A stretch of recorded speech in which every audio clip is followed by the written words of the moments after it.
Hello and welcome to Genex IS. If my audio video is clear, please tell me in the comment section so that we can start.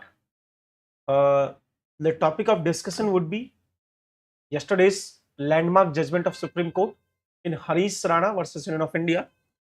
It is one of the most discussed, thoroughly developed judgment of Supreme Court where first time we are applying the concept of passive euthanasia on an individual. Trust me, there is 100% probability that our examinations are going to ask questions from this topic.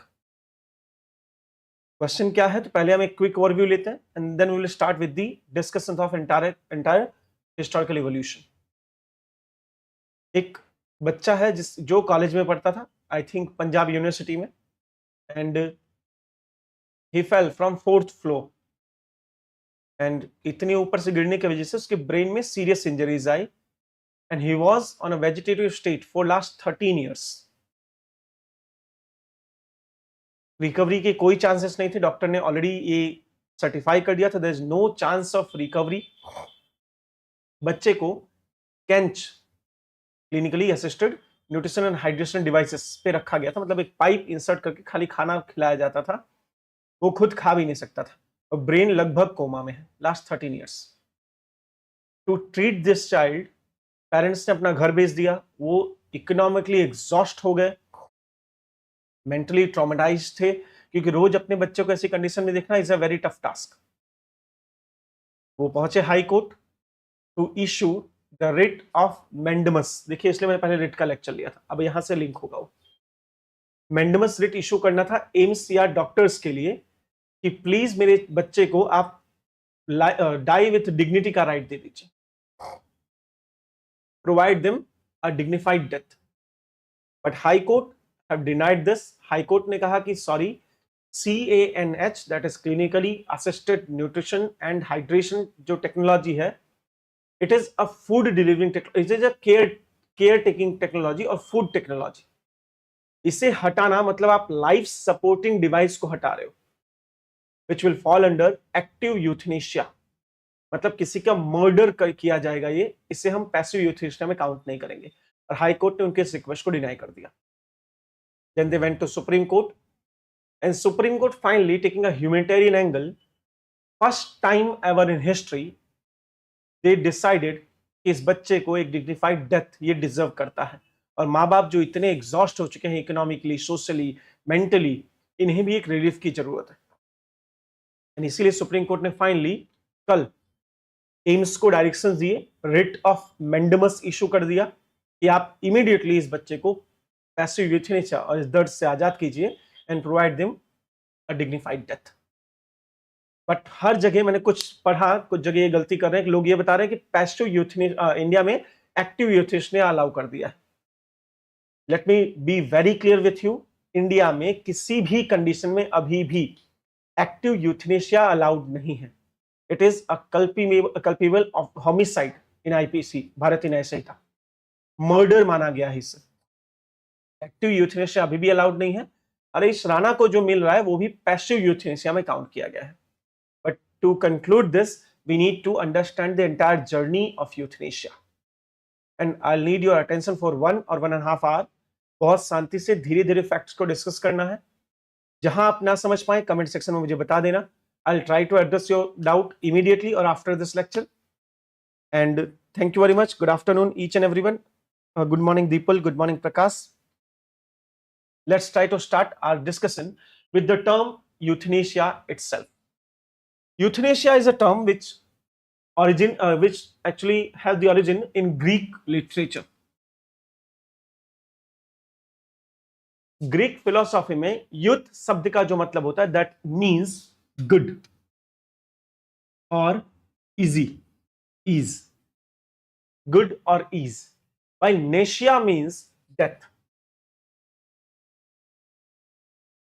मतलब इसका primary मतलब होता है एक death with less pain, easy death और good will death, अच्छी चीजें के लिए मृत्यु. इसको यूथनेशिया, इसलिए हिंदी में इसका टर्म होता है इच्छा मृत्यु.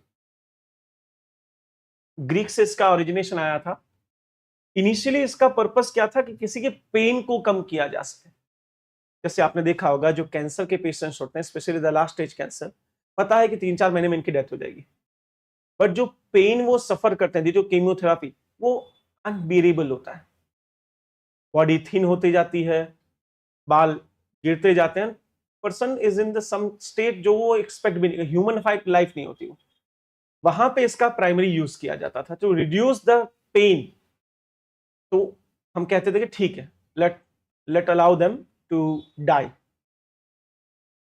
काफी कंट्रीज हैं वर्ल्ड में, जैसे नीदरलैंड, न्यूजीलैंड, हंगरी, इन सभी ऑस्ट्रेलिया, इन कंट्रीज में अगर किसी को एक्सेसिव पेन हो रहा है तो डॉक्टर या मेडिकल प्रैक्टिशनर्स को अलाउ किया गया कि आप उन्हें लीथल इंजेक्शंस दे सकते हैं, मतलब एक्टिव यूथनेशिया अलाउड है काफी कंट्री दुनिया में। But in case of India, we valued right to life more, and hence due to pro-life approach, Indian government or Indian parliament or Indian judiciary was not in the favor to allow someone die. Even अगर आप IPC जानते होंगे, section 309 Indian penal code जो भारतीय न्याय संहिता है, वहां पे सुसाइड तक को क्रिमिनलाइज किया गया है। अगर आप सुसाइड करते हैं और आप बच जाते हैं तो आपको जेल जाना पड़ेगा, क्योंकि suicide is something that is unnatural termination of life. काफी जजमेंट में पहले सुसाइड को सुप्रीम कोर्ट ने कहा कि ठीक है, फिर कहा नहीं ठीक है। हमें आज पूरी डिबेट देखनी है, डोंट वरी, हमें बहुत लंबी जर्नी ट्रैवल करने वाला है।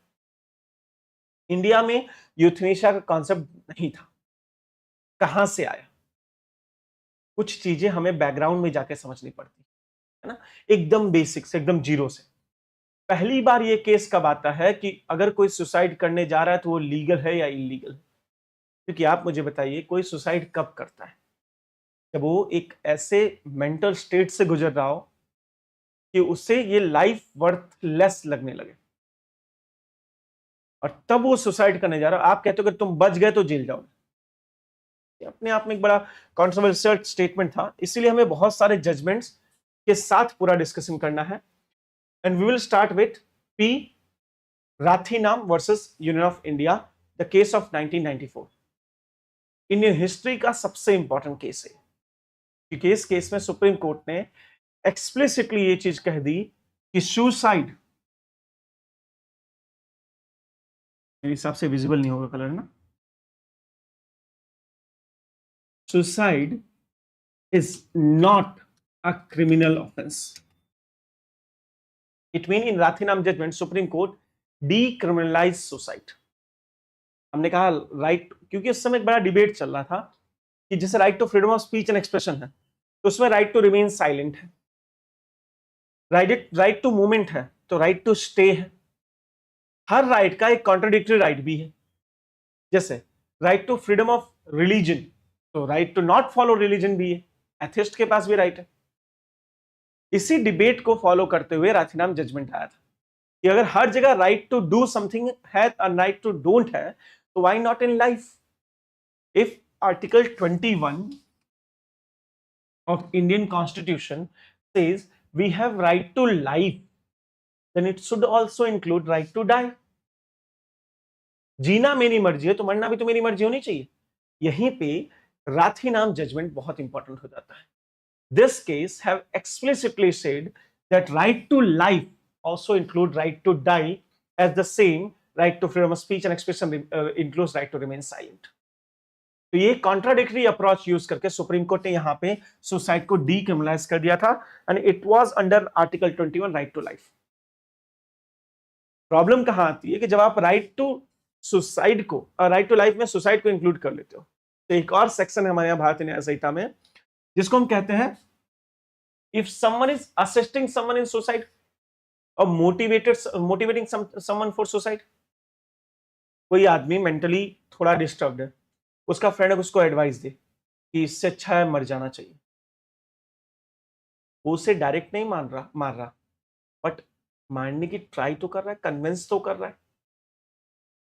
ये भी एक बहुत बड़ा डिस्प्यूट है कि अगर वो तो क्रिमिनल ऑफेंस हुआ ना, कुछ लोग अपने बेनिफिट के लिए किसी को इस तरह मोटिवेट कर सकते हैं कि तुम्हारा मर जाना ज्यादा सही होगा। तो ये तो अभी भी क्राइम है। तो अगर आप राइट टू डाई देते हो, मतलब सुसाइड को डिक्रिमिनलाइज कर रहे हो, जब कोई चीज क्राइम है ही नहीं, तो उसके लिए मोटिवेट करना कहां से क्राइम हुआ? तो अबेटमेंट टू सुसाइड भी तो क्राइम नहीं होना चाहिए। ये अपने आप में बहुत बड़ी डिबेट आ गई थी। इसी डिबेट में फाइनल जजमेंट आता है ज्ञान कौर जजमेंट। ये बहुत इंपॉर्टेंट है, ज्ञान कौर जजमेंट। ये सारे जजमेंट आपको बाय नेम याद रखना पड़ेंगे। 2 साल में ही सुप्रीम कोर्ट को रियलाइज हो गया कि जैसे ही आपने सुसाइड को डिक्रिमिनलाइज कर दिया है, आप अबेटमेंट और सुसाइड को भी डिक्रिमिनलाइज कर रहे हो। मतलब लोग अब मोटिवेट कर रहे थे दूसरे को जाओ मरो, क्योंकि उसे पता है कोई क्रिमिनल केस तो बनेगा ही नहीं।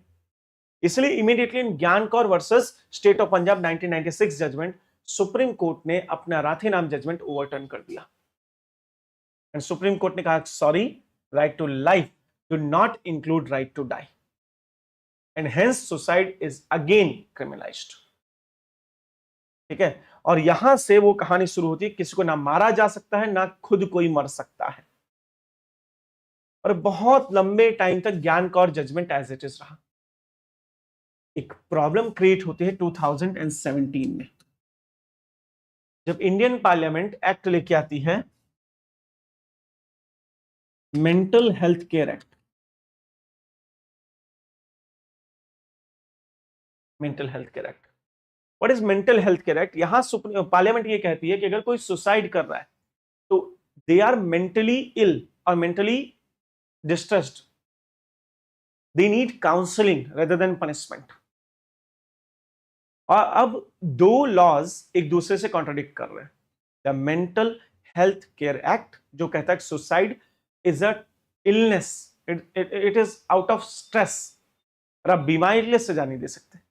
और भारतीय न्याय संहिता कहते हैं कि अगर आप सुसाइड करोगे सजा मिलेगी। इन दोनों में कोर्ट समझ नहीं पा रहे थे क्या सही है क्या गलत है। इसीलिए कोर्ट जो अप्रोच अब फॉलो कर रहे हैं, अप्रोच ज्यादातर ये है कि court rather than punishing someone एक ह्यूमैनिटेरियन अप्रोच को फॉलो कर रहे हैं। कोर्ट ज्यादातर इस लॉ के साथ प्रोसीड करते हैं कि अगर कोई सुसाइड करने के बाद जिंदा है तो कोर्ट उसे मेंटल काउंसलिंग की सलाह देते हैं रेदर देन जेल भेजना। But still in statute and laws it is very clear that suicide is definitely a criminal offense, and hence abetment to suicide is also a criminal offense. ठीक है, यहां तक suicide की कहानी अगर आपको clear हो तो मैं आगे बढ़ सकता हूं। चलिए, इशू कहां आता है कि ईयर वॉज 1973, बहुत पुरानी बात है। बॉम्बे की एक हॉस्पिटल में एक नर्स और उनके वार्ड बॉय के बीच कुछ डिस्प्यूट्स हो जाते हैं। नर्स पार्किंग में होती है, तब वार्ड बॉय नर्स का पार्किंग में जाकर रेप करता है।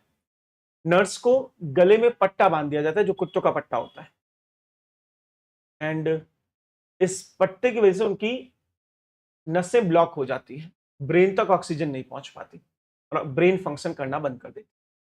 मॉर्निंग में सफाई कर्मचारी वहां पे बॉडी पड़ी देखते हैं तो वो उससे ऊपर हॉस्पिटल था तो उन्हें हॉस्पिटल में शिफ्ट करते हैं, इसलिए लाइफ तो बच जाती है। नेम था अरुणा सांबव। अरुणा की लाइफ बच जाती है बट अरुणा का ब्रेन डेड हो जाता है, ही कैन नॉट फंक्शन। इसे वेजिटेटिव स्टेट कहा जाता है। And after years of treatment we and the hospital management understood that कि सॉरी, हम इन्हें क्योर नहीं कर सकते। हाँ, दवा चलती रहेगी तो जिंदा रहेंगी, सांसें चलेगी, हार्ट बीट करेगा, बट ब्रेन फंक्शन नहीं कर सकता। इसको कहा जाता है the vegetative state, permanent vegetative state, जहां body just like vegetations live रहेगी बट मूवमेंट नहीं होगा, ब्रेन काम नहीं करेगा। अरुणा का यह केस सबसे लैंडमार्क इसलिए माना गया क्योंकि ईयर वॉज 2011। एक social activist Pinki Virani supreme court पहुंचती हैं और बहुत फेमस बैटल स्टार्ट होती है जिसको बैटल ऑफ यूथनेशिया कहा जाता है। पिंकी वीरानी ने कहा, कोर्ट में अपील डाली कि sir, Aruna deserve a dignified death, क्योंकि बेड पे पड़े पड़े आप लोग कभी, भगवान ना करे किसी के साथ सिचुएशन हो, कभी सिविल हॉस्पिटल वगैरह जाइएगा एंड यू विल रियलाइज जो महीनों तक बेड पे पड़े होते हैं उनकी स्किन्स निकल जाती हैं बॉडी से, वो पार्ट सड़ने लगता है, मतलब बॉडी लिटरली रॉट करती है, सड़ जाती है, पूरी बॉडी से स्मेल आती रहती है। ये लाइफ से बेटर डेथ है। और पिंकी वीरानी ने यही आर्गुमेंट कोर्ट के सामने रखे कि जब कोई ऑप्शन ही नहीं है रिकवरी का, तो किसी को वेजिटेटिव स्टेट में जिंदा रखना ये कहां तक सही है? They deserve a dignified death. And in this Aruna Sahanbog judgment, Supreme Court have pronounced a historical judgment. Supreme Court legalized euthanasia in India. Supreme Court ने कहा कि as any such situation where there is permanent vegetative state and there is no chance of recovery, hence right to life also include right to dignified death, not suicide, dignified death, natural termination of life. Suicide is unnatural termination of life. बहुत ध्यान से समझना. In Aruna Sandbog, Supreme Court have pronounced, Supreme Court legalized euthanasia. बहुत ध्यान से मेरी बात समझना. Euthanasia is of two types. First, active euthanasia.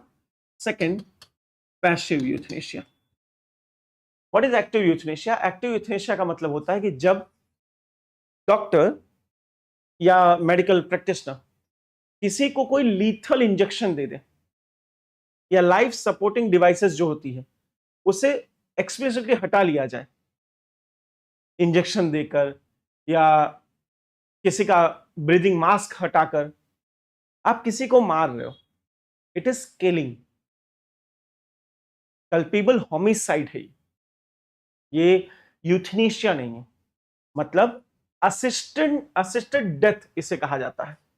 किसी को मरने में आप उसकी मदद कर रहे हो. But Indian statute criminalise this. हमारे यहां active euthanasia in any circumstances is not allowed. Mark my word, यही है क्वेश्चन आपके एग्जाम का.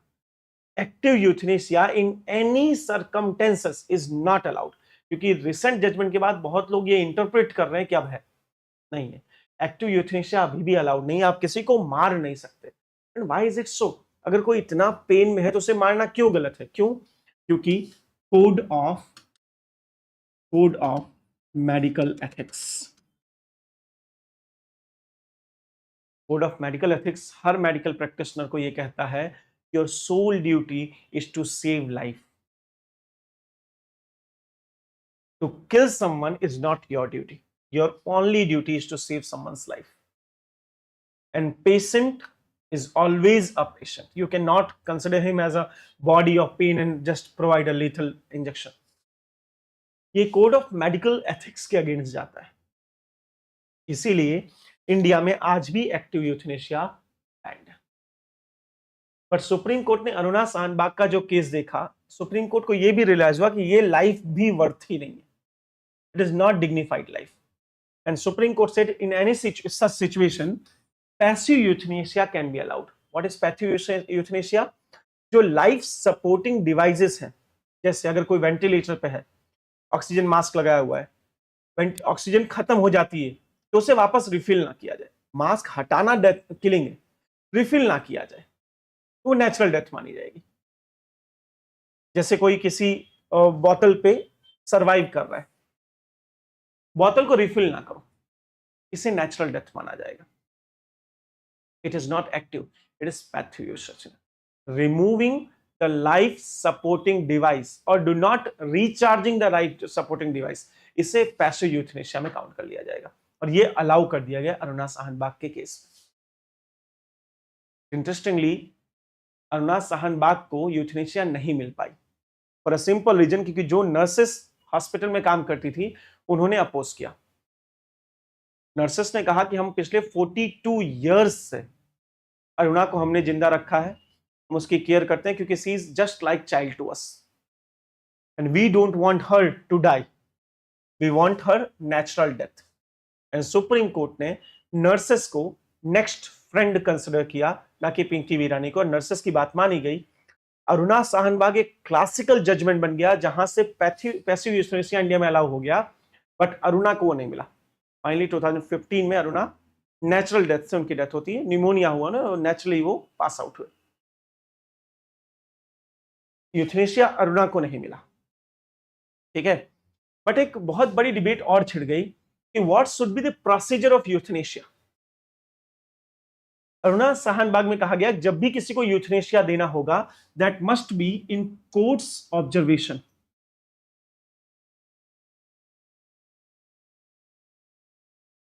मतलब court control euthanasia procedure establish कर दिया गया था इन अरुणा साहनबाग जजमेंट। बात बनी नहीं, क्योंकि क्वेश्चन ये है कि व्हाट इफ आई वांट, मैं किसी मेडिकल ट्रीटमेंट के लिए जा रहा हूं और मुझे ऐसा पता है कि शायद ये ऐसा हो सकता है कि मैं परमानेंट वेजिटेटिव स्टेट में चला जाऊं, तो under article 21 right to privacy, I have right to choice, पर आई कैन से कि मुझे परमानेंट वेजिटेटिव स्टेट में नहीं रहना भाई, अगर ऐसा कुछ हुआ तो मुझे मार देना। बट ऐसा कोई प्रोसीजर अरुणा साहनबाग में एक्सप्लेन नहीं किया गया। इसीलिए एक लैंडमार्क जजमेंट पास होता है, द कॉमन कॉज 2018। ये और भी इंपॉर्टेंट है, the common cause versus union of India. मेरी बात ध्यान से समझना, पैसिव यूथनेशिया तो अरुणा साहनबाग में ही वैलिड हो गया था। कुछ लोग कहते हैं कि फर्स्ट टाइम कॉमन कॉज में किया है, नहीं, कॉमन कॉज ये ज्यादातर प्रोसीजर पे फॉलो करता है कि प्रोसीजर क्या होगा पैसिव यूथनेशिया का। और यहां का सबसे इंपॉर्टेंट जो बात थी इस जजमेंट की, that was living will. In common cause supreme court allowed कि समवन इफ वांट, जब तक वो ठीक ठाक स्टेट में है, वो एक लिविंग विल साइन कर सकते हैं कि अगर मैं परमानेंट वेजिटेटिव स्टेट में जाता हूं तो मुझे पैसिव यूथनेशिया दे दिया जाए, जिससे बाद में ये इश्यू ना आए कि नेक्स्ट फ्रेंड कौन है, या इच्छा है या नहीं है, what ever the cases. And this living will must be counter signed, मेरी बात बहुत ध्यान से समझना, must be counter signed by DM, district magistrate. मतलब पहले मैंने अपनी लिविंग विल तैयार की, फिर उस पर जाके डिस्ट्रिक्ट मजिस्ट्रेट की साइन भी लेनी पड़ेगी कि देखो मैं आया हूं आपके पास, मैंने ऐसा ऐसा चॉइस लिया हुआ है, ठीक है। इन case of absence of living will, family को यह राइट दिया गया। And in case of minor, family का कंसेंट भी लिविंग विल पे मैंडेटरी है, guardian consent is mandatory in living will. इसके बाद थ्री टियर ऑफ बोर्ड्स बनाए जाएंगे, medical board 1, medical board 2 and judicial board, जो चेक करेगा कि परमानेंट वेजिटेटिव स्टेट है या नहीं। इन सभी जगहों पे जुडिशियल मजिस्ट्रेट का एक सुपरविजन अलाउड किया गया था। बट देखा गया कि ये जो कॉमन कॉज जजमेंट है, इसमें लिविंग विल का डॉक्ट्रिन दिया गया, इट इज क्वाइट टायरसम प्रोसेस। एक आदमी जिसकी कुछ बहुत सीवियर मेडिकल सर्जरी होने वाली है, वो पहले जाए खुद लिखे साइन करे, फिर वो कोर्ट में जाए वहां पे साइन करवाए, तो जाके लिविंग विल तैयार होती है। तो बहुत टायरसम प्रोसेस था, बहुत लेंदी प्रोसेस था, जो वैलिड नहीं है। That's the precise reason supreme court in 2023 simplified this procedure. And supreme court ने कहा कि अब लिविंग विल के लिए जुडिशियल मजिस्ट्रेट का काउंटर सिग्नेचर मैंडेटरी नहीं है, only notary in work. Simply आप एक नोटरी करवा लो, चल जाएगा। एंड ये कोर्ट ऑब्जर्वेशन मैंडेटरी था, मतलब कोर्ट कंट्रोल्ड यूथनेशिया थी, उसमें थोड़ा चेंज लाया गया। हर जगह कोर्ट का कंट्रोल जरूरी नहीं है, प्रोसीजरल एस्टैब्लिशमेंट की गई rather than court control euthanasia, ठीक है। यहां तक कॉमन कॉज तक, किसी common cause judgement, common cause in NGO, non governmental organisation, ये किसी के यूथनेशिया की बात नहीं कर रहा था, ये तो खाली प्रोसीजर में जो ड्रॉबैक थे उसकी बात कर रहा था। तो कॉमन कॉज जजमेंट में प्रोसीजर के ड्रॉबैक्स को सॉल्व कर दिया गया, बट किसी को यूथनेशिया दिया नहीं गया। 2011 में जो यूथनेशिया वैलिड कर दिया गया था, टिल 2026 मार्च एक भी इंसान को यूथनेशिया दिया नहीं गया, खाली valid. Finally the case of Harish Rana, ये इंडिया का फर्स्ट केस आएगा जहां पे हम पैसिव यूथनेशिया के वैलिडेशन की बात कर रहे हैं। अब यहां मेरी बात बहुत ध्यान से समझना, मैंने वोल्यूशन आपको बढ़ा दिया है। Harish Rana versus union of India judgement क्या है? यहां पे सबसे बड़ा क्वेश्चन था कि clinically assisted nutrition and hydration devices, CANH, जो पाइप लगाई जाती है ना खाना खिलाने के लिए, क्या ये pipe is a caretaker device or it is medical assistance? सबसे बड़ा क्वेश्चन यही था इस पूरे केस में, जहां पे वो बच्चा सालों से 13 साल से वेजिटेरियन स्टेट में पड़ा हुआ है। सुप्रीम कोर्ट ने कहा कि CANH is not a care device. It's not a care device. It is medical assisted device. मतलब अगर आप दोनों का अंतर समझो, अगर मैं कहूं कि वो केयर डिवाइस है तो किसी का खाना बंद करना तो हो गया स्टारवेशन, किसको आप भूख से मार रहे हो, ये तो फंडामेंटल राइट के अगेंस्ट चला जाएगा, ये तो किलिंग हो गई ना सर। अगर आप किसी को जबरदस्ती भूखा रख रहे हो तो भूख से मर जा, तो ये तो किलिंग हो गई, ये एक्टिव यूथनेशिया का पार्ट आ जाएगा, वो वैलिड नहीं। हाईकोर्ट ने यही एंगल लिया था। हाईकोर्ट ने कहा कि CANH is actually starving someone to death, which is very painful and we cannot allow this. And second most important thing, there is no living will.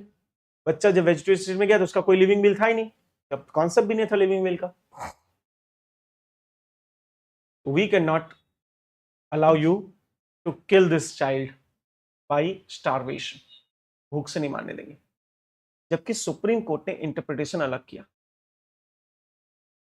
Supreme court ने कहा it is medical assistant device, it is not killing by starvation, क्योंकि ये जो device बनी है ये technology है, it is not natural. अगर वो आदमी खुद खा रहा हो और आप उसे खाना ना दो तो वो स्टारवेशन हुआ, बट कोई टेक्नोलॉजी जबरदस्ती उसकी बॉडी में खाना इंसर्ट कर रही है, प्लास्टिक ट्यूब द्वारा खाना डाला जा रहा है और आप कहते हो कि ये मेडिकल असिस्टेंस है, और सॉरी ये केयर डिवाइस है, तो ये गलत है, केयर डिवाइस नहीं, medical assistant. And by changing the entire definition of CANH, Supreme Court in this case allowed passive euthanasia. ठीक है, बट यहां सुप्रीम कोर्ट ने कुछ बहुत इंपॉर्टेंट कीवर्ड्स यूज किए जो हमारे लिए जरूरी है। सबसे पहला palliative care. What is palliative care?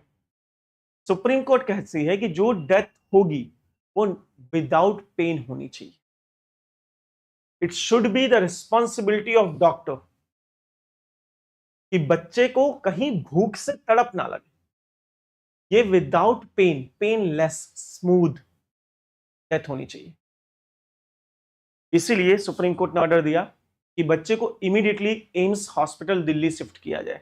Mandamus का रेट इशू कर दिया एम्स दिल्ली को, और एम्स दिल्ली के किस डिपार्टमेंट में? पैलिएटिव डिपार्टमेंट में, जहां पे पेनलेस डेथ की बात, वहां आप पैलिएटिव डिपार्टमेंट सेट कीजिए, वहां बच्चे को ले जाइए। और सबसे इंपॉर्टेंट बात है, in common cause judgement and 2023 modification, supreme court ने कहा था जब किसी को पैसिव यूथनेसिया अलाउ कर दिया जाएगा तो 30 डेज का एक कूलिंग ऑफ पीरियड दिया जाएगा। कूलिंग ऑफ पीरियड मतलब जजमेंट को बाद और 30 दिन दिए जाएंगे, सोच लो ये करना है कि नहीं करना है, इसको कूलिंग ऑफ पीरियड कहा जाता है। In Harish Rana judgement the supreme court waved off this 30 days. Supreme court ने कहा कि 13 साल इनफ थे सफरिंग के, और 30 डेज सफर करने की जरूरत नहीं है, एंड इमीडिएटली पैसिव यूथनेसिया दिया जाए। पैलिएटिव केयर यूनिट बनाया जाएगा, दिल्ली शिफ्ट कर देंगे, और दिल्ली के एम्स के मेडिकल हॉस्पिटल में finally the Harish is now the first Indian, Harish Rana, who is going to receive passive euthanasia. ये आपके पैसिव यूथनेसिया या यूथनेसिया की पूरी जर्नी मैंने आपके सामने रखी हुई है। इस केस में क्या हुआ था वो भी बताया, इससे पहले क्या हुआ था वो भी बताया गया है। ठीक है, हाँ, इस केस में अगेन रीइटरेट किया गया कि right to life includes right to dignified death, because right to life means right to dignified life. इस केस में मेनका गांधी जजमेंट में सुप्रीम कोर्ट ने कहा था, तो similarly right to death include dignified death. ठीक है, this is all about Harish Rana judgement. Let's solve certain questions to understand this in more detail. Judgement question quite tough है। जितने भी बच्चे लाइव हैं Please try to answer this. Clinically assisted nutrition and hydration, such as feeding through PEG tube, plastic tube, is classified as medical treatment rather than basic care or substances, even when administered at home by non-medical person. ठीक है?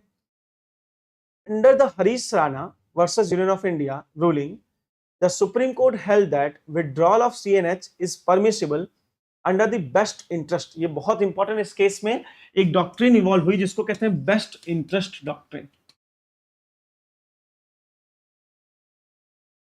Supreme court ने कहा कि अभी तक हम सिर्फ ये देखते थे कि जिंदा रखना सही है, मारना सही है, बट रियलिटी इज कि हमें एक्चुअली देखना चाहिए ये पेशेंट का बेस्ट इंटरेस्ट है या नहीं. अगर पेशेंट के माँ बाप उसे ऐसे वेजिटेटिव स्टेट में ट्रीट करने के लिए अपना घर भेज दें, रोड पे आ जाएं, तो क्या पेशेंट का बेस्ट इंटरेस्ट है? क्या ये सोसाइटी का बेस्ट इंटरेस्ट है? No, it is not. इसलिए एक नया डॉक्ट्रिन इवॉल्व किया गया है कि पैसिव यूथेनेशिया देने में सबसे पहले ये चेक किया जाएगा कि it is the best interest in the of the patient और नॉट. अगर बेस्ट इंटरेस्ट में है तो we will provide passive euthanasia. इसको बेस्ट इंटरेस्ट डॉक्ट्रिन कहा जाता है. Provided it is part of structured palliative care plan. हाँ, ये प्रोवाइड करना पड़ेगा कि पैलिएटिव केयर प्लान का स्ट्रक्चर्ड पार्ट है या नहीं है. तो trust me this statement is absolutely true, but this is false. No doubt supreme court ने कहा कि CNH एक मेडिकल ट्रीटमेंट है, but it is only allowed in case of medically assisted practitioner, not home. अगर आप घर पे ये कर रहे हो तो ये अलाउड नहीं है. ये हॉस्पिटल में डॉक्टर के रजिस्टर्ड मेडिकल प्रैक्टिशनर के सामने होगा तो ही अलाउड है. ठीक है, तो statement 2 is true while statement 1 is false. Alright, इसीलिए तो इस केस में एम्स में शिफ्ट किया गया है, क्योंकि सुप्रीम कोर्ट कहता है CANH का मेयर मेडिकल ट्रीटमेंट होना काफी नहीं है. इसके बाद भी जो यूथनेशिया दिया जाएगा उसमें पैलिएटिव क्लियर होना जरूरी है.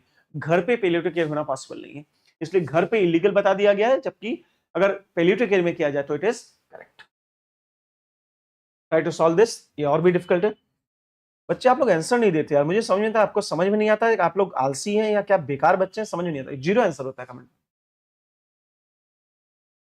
आप लोग से बहुत अच्छे हैं गुजराती मीडियम के बच्चे, एटलीस्ट आंसर आता है. पूरा कमेंट सेक्शन खाली है, कोई कुछ जवाब नहीं दे पा रहा.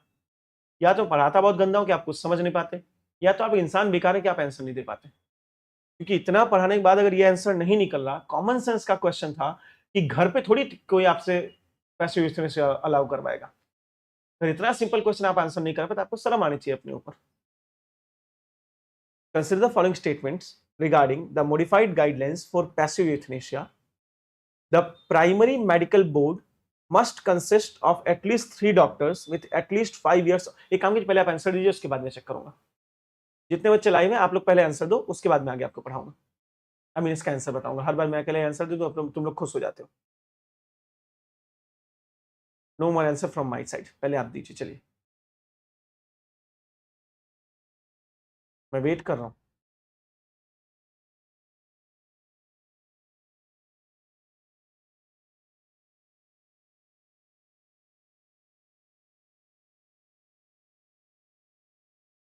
कौन सा प्रोसीजर 23 में स्टैब्लिश किया गया था, ये उसका क्वेश्चन है. Medical primary medical board must consist of at least 3 doctors with at least 5 years of experience in the respective speciality. ये बिल्कुल सही है. यही कहा गया कि जो बोर्ड बनेगा, 23 में ये अमेंडमेंट हुआ है कॉमन कॉज वाले जजमेंट में, कि जो भी बोर्ड बनेगा उसमें एटलीस्ट 3 डॉक्टर्स होने चाहिए जिनका एक्सपीरियंस 5 साल के ज्यादा होना चाहिए. The secondary medical board must be constituted by the chief medical officer CMO of the district and must include 1 doctor nominated by the state. ये भी बिल्कुल सही बेटा. जो भी बोर्ड बनेगा, ये डायरेक्ट लिख लेना आप लोग, ये आपके एग्जाम में पूछा जाएगा. जो भी बोर्ड बनेगा वो CMO बनाएगा, जहां पे एक गवर्नमेंट अपॉइंटेड डॉक्टर होना जरूरी है, state appointed doctor. Statement 3, in the event of disagreement between the primary and secondary medical board, the high court has the power to overrule the boards based on parent patria. अब ये parent patria क्या, ये समझो, बड़ा अच्छा doctrine है parens patriae. Parens patriae doctrine Aruna Shanbaug case में लाया गया. ये डॉक्ट्रिन ये होता है कि जब किसी के कोई पेरेंट्स ना हो या गार्जियन ना हो तो state is the parent, court is the parent. समझ रहे हैं? जैसे अरुणा सहनबाग के साथ इश्यू क्या था कि अरुणा शाहनबाग के सारे रिलेटिव्स की डेथ हो गई थी, शादी हुई नहीं थी, कोई फैमिली थी नहीं। अगर कोई ऐसा है तो state is the parent, we are the supreme guardian, इसको पेरेंट पैट्रिया डॉक्ट्रिन कहा जाता है। ये क्या कह रहा है कि अगर प्राइमरी या सेकेंडरी बोर्ड के बीच कोई डिस्प्यूट होता है, पहला बोर्ड बोले यूनिवर्सिटी दो, दूसरा बोले ना दो, तो high court have the power to decide, क्योंकि high court is parens patriae. ठीक है, ये स्टेटमेंट भी बिल्कुल सही है।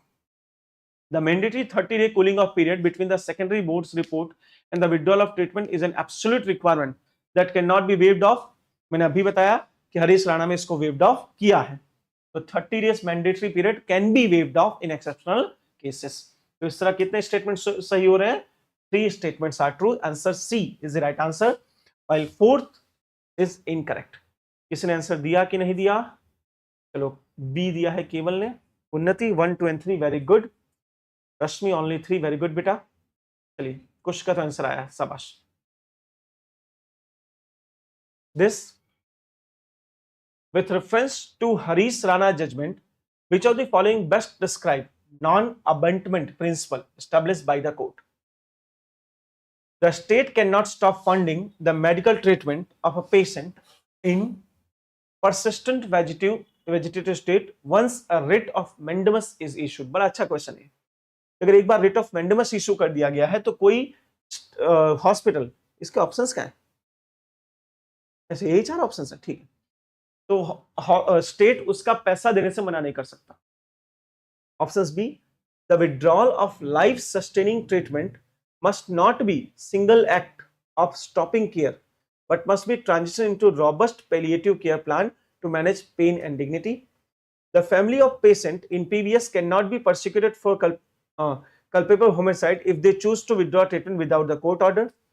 Statement D, a hospital is legally bound to keep a patient on a ventilator indefinitely if no living will exist. देखिए, ये तो गलत हो गया है।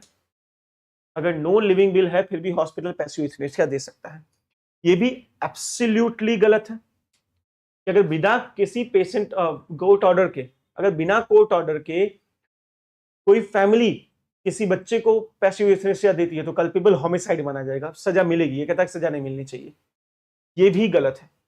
रिट ऑफ मैंडेमस इशू करने के बाद भी स्टेट पैसा देगा ऐसा जरूरी नहीं है। ये एब्सोल्युटली सही है कि withdrawal of life sustaining substance जो भी होगा उसमें पैलिएटिव केयर का होना ज्यादा जरूरी है, पेनलेस डेथ का होना ज्यादा जरूरी है। It is one of the toughest question. मैंने सारे क्वेश्चन इस लेवल के बनाए थे कि वो टफेस्ट क्वेश्चन माने जाए। कोई भी बच्चा उसको सॉल्व करने से पहले 5 बार सोचे, क्योंकि इसी टाइप के अब क्वेश्चन बन रहे एग्जाम में। हमने एकदम डेप्थ में जाके पूरे केस को डील किया। स्टिल अगर किसी बच्चों का कोई क्वेश्चन है, कोई कुछ पूछना चाहता है, you guys have all the opportunity to ask the question for least 5 minute. Shoot your question and I will try to answer. 5 minute है आपके पास, आराम से आप लोग आंसर दीजिए।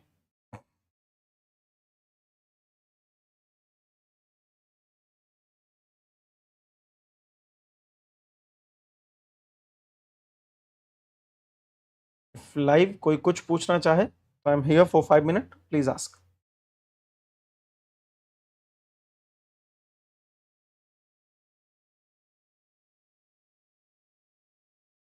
इसकी पीडीएफ आपको मिल जाएगी सेम टेलीग्राम चैनल में। If you want to talk to us or if you have any queries after lecture, please place your queries in the comment section. अगर आप बाद में लेक्चर देख रहे हैं, लाइव नहीं है, तो भी कमेंट सेक्शन में जाकर आंसर जरूर लिखिएगा। Let me check what kind of studies you are doing, okay. And as I am not receiving any kind of questions here. Yes बेटा,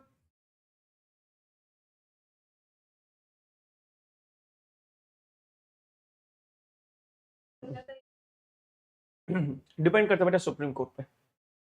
अगर केस को अर्जेंसी में डाला जाए तो सुप्रीम कोर्ट इमीडिएटली ले लेता है।